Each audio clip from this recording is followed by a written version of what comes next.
చామంతికి ఎంతో నచ్చిన green colour పట్టు సారీని ప్రేమ్ తన కోసం అని తీసుకోబోతూ ఉంటాడు. ఇక అది గమనించిన రోజా నిషా ఇద్దరు కూడా ప్రేమ్ దగ్గరికి వస్తారు. నిషా కావాలనే ప్రేమ్తో, ఏంటి ప్రేమ్ ఈ సారీ చూస్తున్నావు, ఈ సారీ నీకు బాగా నచ్చిందా, నచ్చితే చెప్పు, దీన్ని తీసుకుంటాను అని చెప్పి అంటూ ఉంటుంది.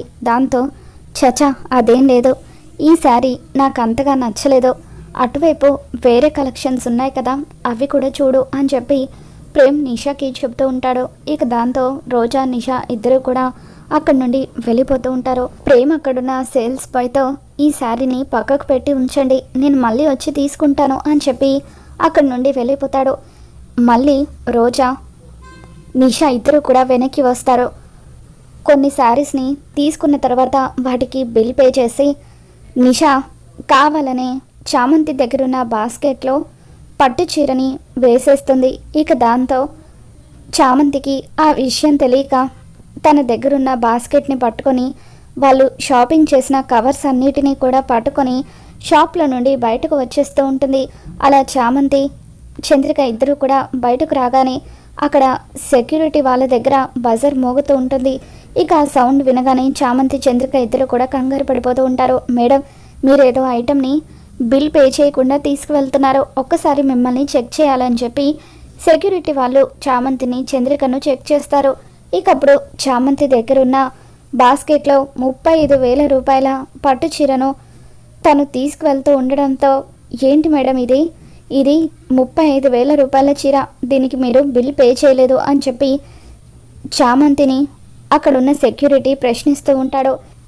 ఇంతలో షాప్లో ఉన్న మేనేజర్ బయటకు వచ్చి వాట్ హ్యాపెండ్ అని చెప్పి అడుగుతూ ఉంటే, సార్, ఈ అమ్మాయి 35,000 రూపాయల చీరను దొంగతనం చేసి తీసుకువెళ్తుంది సార్ అని చెప్పి అంటూ ఉంటే, అప్పుడు రమాదేవి వైపు ఆ మేనేజర్ చూస్తూ, మేడం, ఈ అమ్మాయి మీతో పాటే కదా వచ్చింది, ఏంటి మేడం ఇది, మీలాంటి విఐపీస్ని మేము ఎంతో నమ్మకంతో షాప్లోకి రాణిస్తే మీతో పాటు వచ్చే వాళ్ళ వల్ల మా షాప్ రెప్యుటేషన్ కూడా పోతుందని చెప్పి అతను అంటూ ఉంటాడు. ఇక దాంతో రమాదేవి చామంతి వైపు కోపంగా చూస్తూ, ఏంటిది, నా పరువు తీయడానికి నువ్వు ఇలా చేసావా, అయినా నీ మొహానికి అంత కాస్ట్లీ సారీ ఎందుకు తీసుకోవాలనుకున్నావని చెప్పి రమాదేవి అంటూ ఉంటుంది.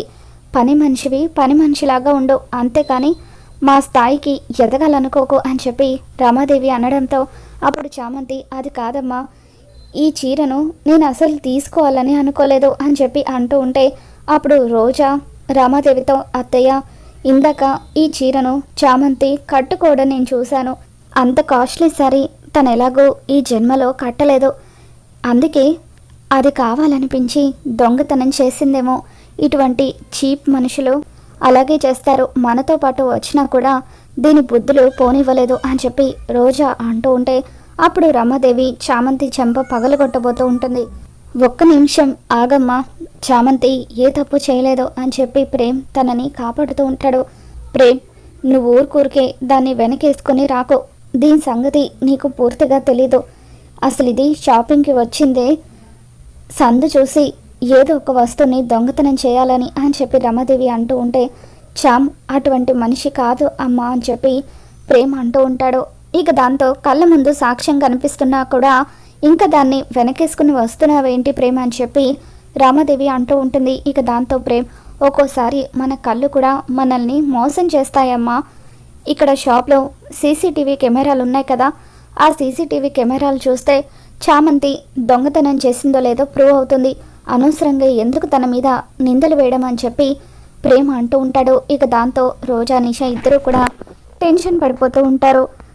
అయినా ఇప్పుడు అదంతా ఎందుకులే ప్రేమ్, వెళ్ళిపోదాం పద, జరిగిందేదో జరిగిపోయింది అని చెప్పి నిషా అంటూ ఉంటుంది.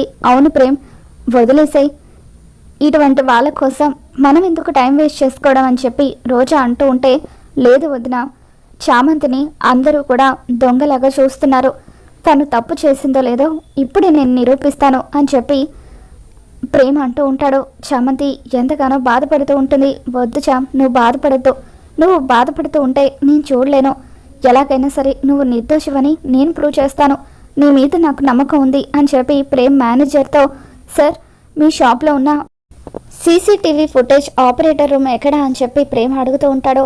అదిగోండి సార్ అక్కడ అని చెప్పి వాళ్ళు రూమ్ని చూపించడంతో ఇక ప్రేమ్ అక్కడికి వెళ్ళి ఫుటేజ్ అంతా కూడా చూస్తూ ఉంటాడు. రమాదేవి, నిషా, రోజా వీళ్ళంతా కూడా ఫుటేజ్ని చూస్తూ ఉంటారు.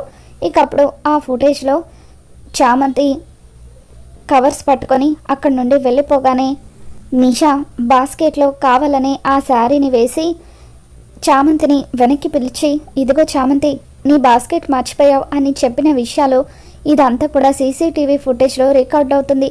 ఇక దాంతో రమాదేవి ఒక్కసారిగా షాక్ అవుతూ ఉంటే నిషా సారీ ఆంటీ అని చెప్పి తలదించుకుంటుంది. చూసావా అమ్మ, తప్పు చేసింది నిషా అయితే పాపం అందరూ కూడా చామంతి మీద నిందలు వేశారు. అందుకు అందరూ కూడా క్షమాపణ చెప్పాలి మేనేజర్ గారు. ఎవరు ఏంటో తెలుసుకోకుండా అలా నిందలు వేయడం చాలా తప్పు. మీరు చామంతిని దొంగ అన్నారు, అందుకు క్షమాపణలు చెప్పండి అని ప్రేమ్ అనడంతో అప్పుడు సారీ మేడం అని చెప్పి మేనేజర్ చామంతికి సారీ చెప్తాడు. ఆ తర్వాత నిషా వైపు చూస్తూ, ఏంటి మేడం ఇది, మీరేదో విఐపి అని చెప్పి మేమంతా కూడా మిమ్మల్ని చాలా గ్రాండ్గా రిసీవ్ చేసుకున్నాము. ఇక్కడ మీకు ఏది అడిగితే అది కాదనకుండా చూపించాము. మరి మీరేంటి మేడం ఇలా బిహేవ్ చేసి పాపం ఆ అమ్మాయి మీద దొంగతనం నిందన వేశారని చెప్పి మేనేజర్ అంటూ ఉంటే ఇక అప్పుడు నిషా వల్ల రమాదేవికి పరువు పోయినట్టుగా అనిపిస్తుంది. సారీ ఆంటీ, నా వల్లే ఇదంతా జరిగింది.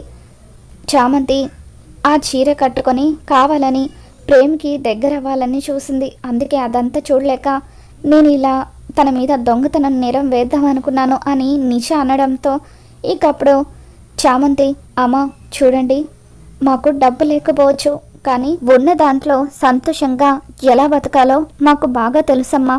దయచేసి ఇంకెప్పుడూ కూడా మాలాంటి వాళ్ళ మీద ఇలాంటి నిందలు వేయకండి అని చెప్పి చామంతి ఏడుస్తూ అక్కడి నుండి వెళ్ళిపోతుంది.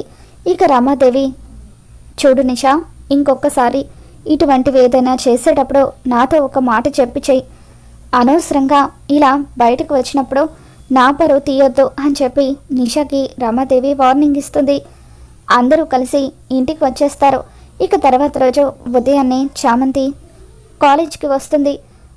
మీలో ఫీజు ఎవరైతే కట్టారో వాళ్ళ నేమ్స్ అన్నీ కూడా నోటీస్ బోర్డులో ఉన్నాయి, వెళ్ళి చూడండి అని చెప్పి ప్రిన్సిపల్ గారు అనౌన్స్ చేస్తూ ఉంటారు.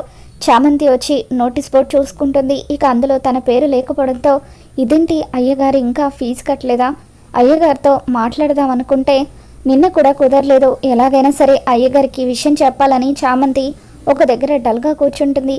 కాలేజ్ టాపర్ అయిన చామంతి సెకండ్ సెమిస్టర్ ఫీజు కట్టలేకపోయిందా అని చెప్పి నిషా వాళ్ళ ఫ్రెండ్ అంటూ ఉంటే అప్పుడు నిషా, ఇది కాలేజ్కి టాపర్ అయినా కూడా ఇంట్లో అందరూ దీన్ని వేస్ట్ పీస్ అనుకుంటున్నారేమో, అందుకే ఫీజు కట్టలేదు అని చెప్పి నిషా ఎగతాళిగా మాట్లాడుతూ ఉంటుంది.